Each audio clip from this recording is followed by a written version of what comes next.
कल है ना, मैं ताजी कड़क यूनिफॉर्म पहन के जाऊंगा कोर्ट में। नहीं नहीं, वो सफेद लहंगा और सफेद शर्ट। हाँ, नहीं तो नई काली पैंट और बुशर्ट। नहीं, वो मैं तो यूनिफॉर्म पहनूंगा। जज पे तो असर अच्छा पड़ेगा ना। हाँ। तुम कुछ भी पहनो, लेकिन सुनो, सुबह गणपति मंदिर जरूर जाएंगे। हाँ,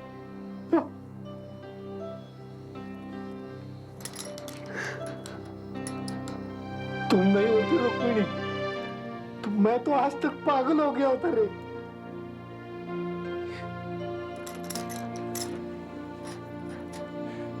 जीत जाएंगे। हाँ, जरूर जीत जाएंगे। सो जाओ। कमिश्नर साहब, मेरे मरने के बाद मेरी बीवी को स्टाल का लाइसेंस देना जरूर देना। मेरे मरने के बाद।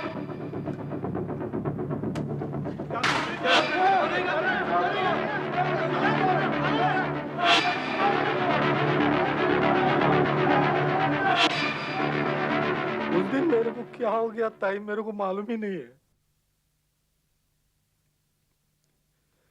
मैं अकेला था ना, डर गया था।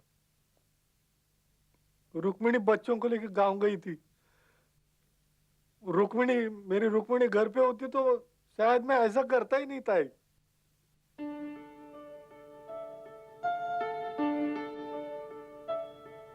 उस दिन से आज तक रुक्मिणी ने मेरे को कभी अकेला नहीं छोड़ा। श्रीकांत दलवी को आईपीसी 309 यानी आत्महत्या के प्रयास के जुर्म में गिरफ्तार कर लिया गया।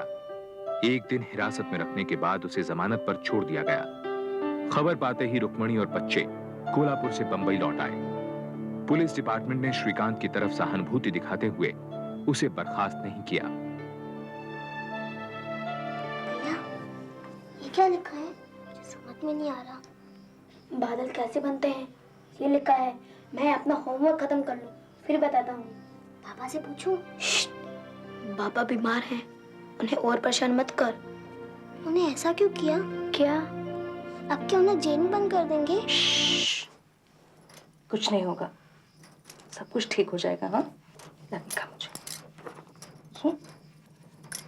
दोबारा गिरफ्तारी के डर से श्रीकांत की दिमागी हालत पर बुरा असर पड़ा। इसके बावजूद उसने फिर से काम पर जाना शुरू कर दिया और अपनी जिंदगी पुराने ढंग से जीने की कोशिश करने लगा। और कैसे तबीयत है? ठीक है ना? अरे मुझे क्या हुआ है?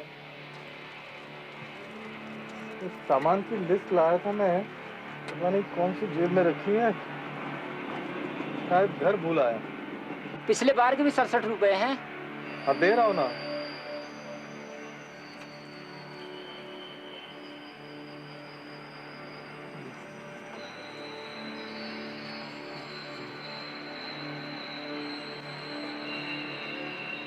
हाँ, लिस्ट शाम को भेजता हूँ। ये तो 43 रुपए हैं। क्या? ये तो 43 रुपए हैं। ठीक से गिनो। अरे ठीक से आप गिनो ना। ले लो।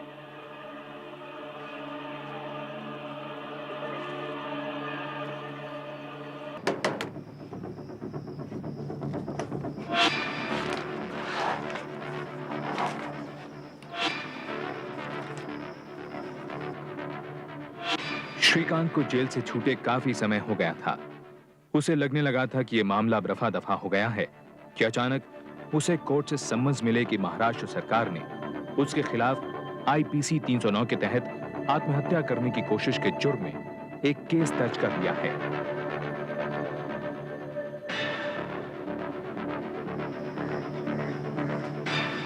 क्या है? कौन था?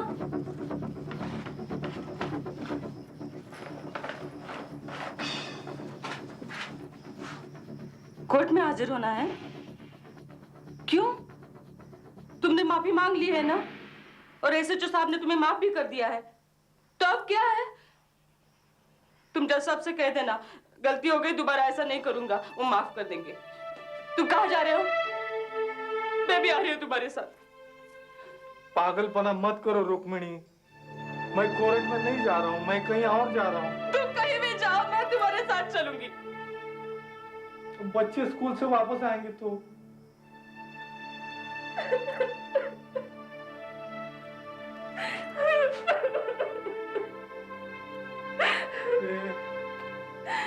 सब ठीक हो जाएगा, अब चुप करना।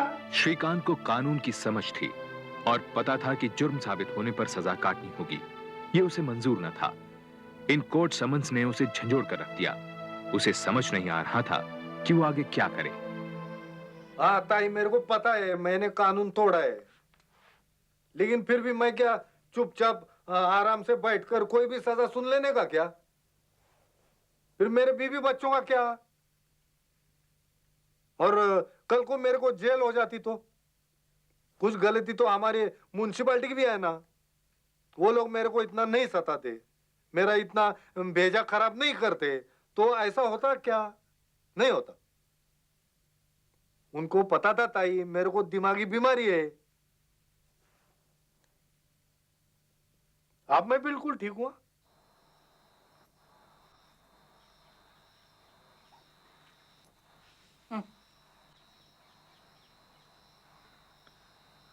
रुक्मिणी, मेरे को लगता है सरकार मेरे को फांसी देगी। दवाई खा लो। अरे नहीं चाहिए दवाई वो। फिर बिजली के झटके खाने हैं?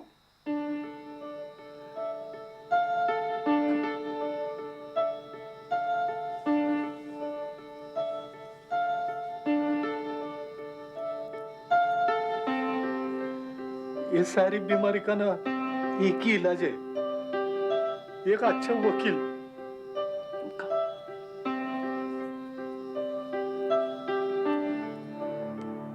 श्रीकांत की वकील के लिए खोज ज्यादा दिन नहीं चली। उसी के थाने के एक और कांस्टेबल ने श्रीकांत को अपनी पहचान के एक वकील अमोल गुप्ते का पता दिया। अगले ही दिन श्रीकांत अमोल गुप्ते को मिलने पहुंचा।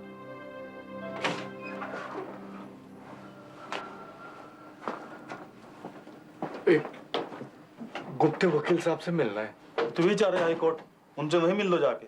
कोर्ट में डर लगता है बाबा।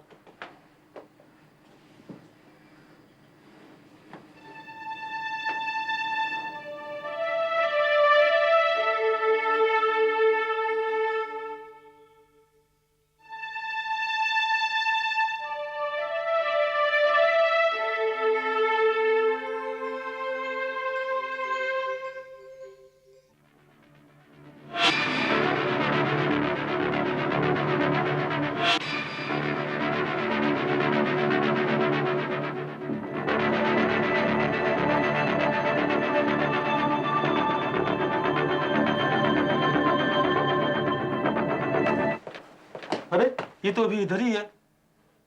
क्या नाम है तुम्हारा? कांस्टेबल श्रीकांत दड़वी। क्या करना, मिलना है? अंदर आओ ना।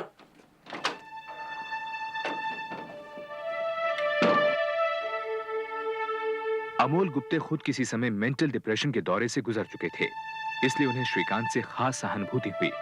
केस के संबंध में अमोल गुप्ते ने अपनी साइकियाट्रिस्ट डॉक्टर सबीना मेहरबानजी से मदद ली, जिनका मानना था कि आत्महत्या की कोशिश एक एबनॉर्मल घटना है और ऐसा करने वाला व्यक्ति असल में मदद मांग रहा है।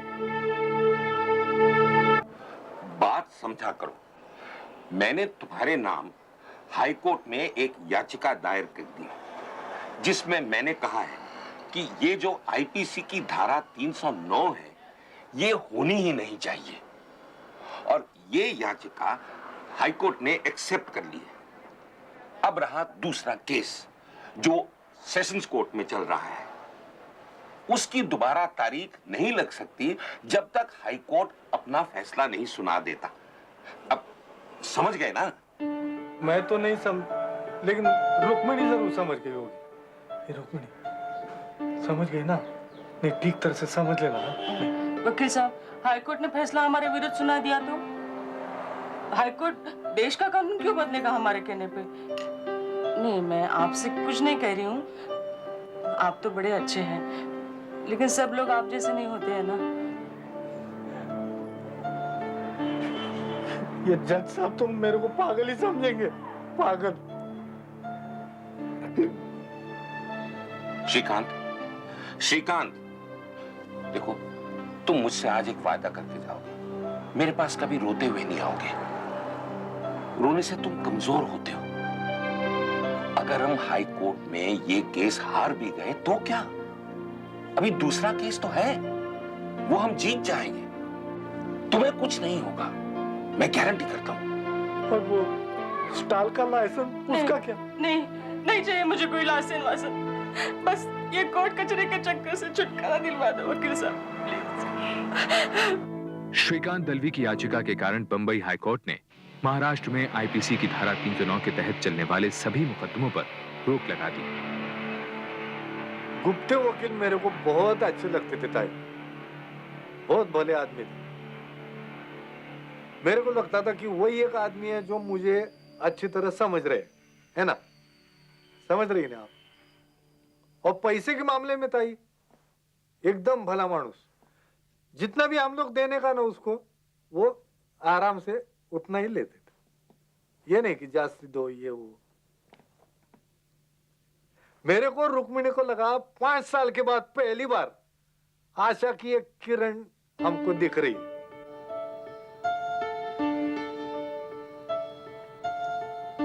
कल है ना, मैं ताजी कड़क यूनिफॉर्म पहन के जाऊंगा कोर्ट में। नहीं नहीं, वो सफेद लहंगा और सफेद शर्ट। हाँ, नहीं तो नई काली पैंट और बुश शर्ट। नहीं, वो मैं तो यूनिफॉर्म पहनूंगा। जज पे तो असर अच्छा पड़ेगा ना। हाँ, तुम कुछ भी पहनो, लेकिन सुनो, सुबह गणपति मंदिर जरूर जाएंगे। हाँ,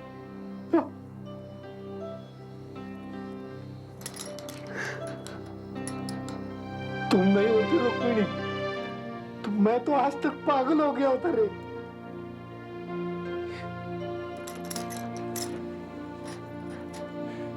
जीत जाएंगे। हाँ, जरूर जीत जाएंगे। सो जाओ। योर लॉर्डशिप, आईपीसी की धारा 309 के तहत आत्महत्या की हर कोशिश को अपराध मानना गलत है, क्योंकि कॉन्स्टिट्यूशन के आर्टिकल 19 और 21 हर नागरिक को अपनी जिंदगी पर पूरा अधिकार देते हैं, द राइट टू लाइफ। लेकिन योर लॉर्डशिप, आर्टिकल 19 और 21 किसी भी व्यक्ति को अपनी जान लेने का हक नहीं देते, और आईपीसी की धारा 309 भी इसका समर्थन करती है। योर लॉर्डशिप, धारा 309 आत्महत्या की हर कोशिश को एक ही नजरिए से देखती है। आत्महत्या करने वाले की दिमागी हालत या वक्त की परिस्थितियों को नजरअंदाज करते हुए धारा 309 एक ही सजा देती है, 1 साल का कारावास। सजा जरूरी है योर लॉर्डशिप, क्योंकि सजा का डर किसी भी व्यक्ति को आत्महत्या जैसा अपराध करने से रोकता है। योर लॉर्डशिप, आत्महत्या की हर कोशिश अपराध है ही नहीं। यह रहा signed medical statement psychiatrist doctor Meharwan ji का। इसके मुताबिक आत्महत्या का हर प्रयास एक पुकार है, एक चीख है मदद के लिए। आत्महत्या करने वाले को सजा नहीं, मदद की जरूरत होती है, एक ट्रीटमेंट की जरूरत होती है। अदालत की बहस 4 दिन तक चली। श्रीकांत को इस बात का डर था कि अगर अमोल गुप्ते ये केस हार गया तो संविधान की धारा 309 रद्द नहीं होगी, और इसका मतलब था कि उसका अपना केस जिस पर स्टे ऑर्डर था बिगड़ जाएगा। बहरहाल वो 4 दिन अदालत में मौजूद रहा। दोनों वकीलों की दलीलें सुनने के बाद बंबई हाईकोर्ट ने 26 सितंबर 1986 को एक ऐतिहासिक फैसला सुनाया। इस अदालत का मानना है कि आईपीसी की धारा 309 ऑब्जेक्शनेबल है और कॉन्स्टिट्यूशन के सेक्शन 21 और 19 का उल्लंघन करती है। यह अदालत आईपीसी की धारा 309 को खारिज करती है। धारा 309 को खारिज करते हुए अदालत ने यह आदेश दिया कि राज्य में अटेम्प्ट टू सुसाइड के तहत चलने वाले सभी मुकदमे खारिज कर दिए जाएं। लिहाजा श्रीकांत दलवी का मुकदमा भी रद्द कर दिया गया। मीडिया ने भी इस खबर को काफी अहमियत दी। बहरहाल श्रीकांत दलवी को स्टॉल का लाइसेंस तो नहीं मिला, पर इस फैसले ने उसमें उम्मीद कायम रखी। जाओ श्रीकांत, जाओ, घर जाओ, आराम करो। तुम्हें आराम की जरूरत है। कल सुबह से तुम्हें अखबार वाले जीने नहीं देंगे। आज तो ये बहुत दिनों के बाद सो पाएंगे। लेकिन वकील साहब, मुझे तो लगा था मैं फिर से बीमार हो जाऊंगा, और फिर बिजली के झटके। नहीं, तुमने मुझसे वादा किया था ना श्रीकांत, तुम मेरे आगे कभी नहीं रहोगे। जाओ, आराम करो।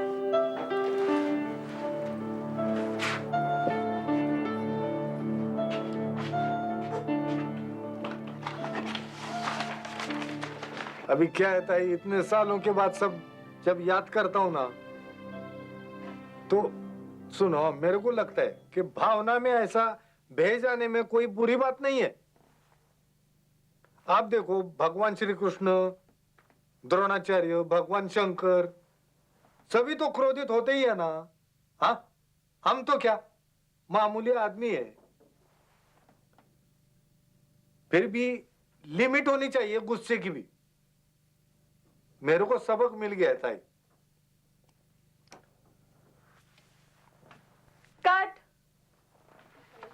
वो टेप निकालो। लेबल बताना है। होता है। नमस्ते वकील साहब। नमस्ते नमस्ते नमस्ते, ये लो तो मिठाई। हम भी आपके पास मिठाई लेकर आने ही वाले थे। बच्चे आपको थैंक यू कहना चाहते थे। Thank you uncle. जीते रहो बच्चे, जीते रहो।